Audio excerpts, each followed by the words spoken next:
No nii, et challenge'i teine päev siis lõppes õnnelikult ja püsime kursil. Püsime challenge'is.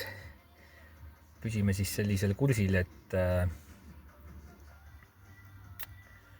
üritame püsida challenge'is 14 päeva. Et 12 päeva on püsitud ja 2 on püsitud ja 12 on veel ees.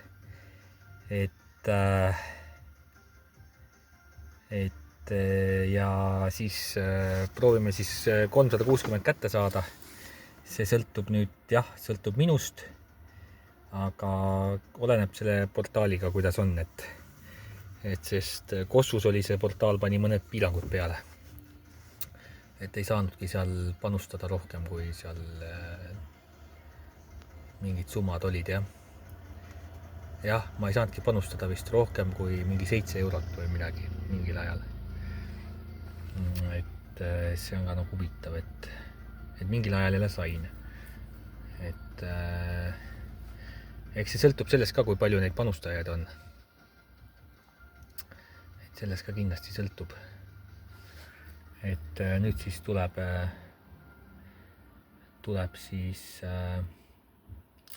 kõigepealt ise analüüsida ja ütleme, kui selle 360 võtan välja, panen 100-ga, panen edasi ja üritame siis pärast seda 14 päeva üritame siis veel 20 päeva challenge'is püsida. Et tegelikult 15 või. Sealt on veel 15 vist minna ja üritame veel siis kuskil 15 päeva veel challenge'is püsida ja siis juba see võime öelda, et elumuutus on toimunud. Et siis tuleks sealt juba siuke puhver, et kus saaks siis juba hingata. Saaks juba hingata natukene, et jah, et see oleks tore.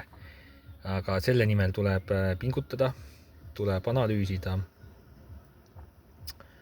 tuleb liikuda, tuleb püsida challenge'is. See eeldab seda,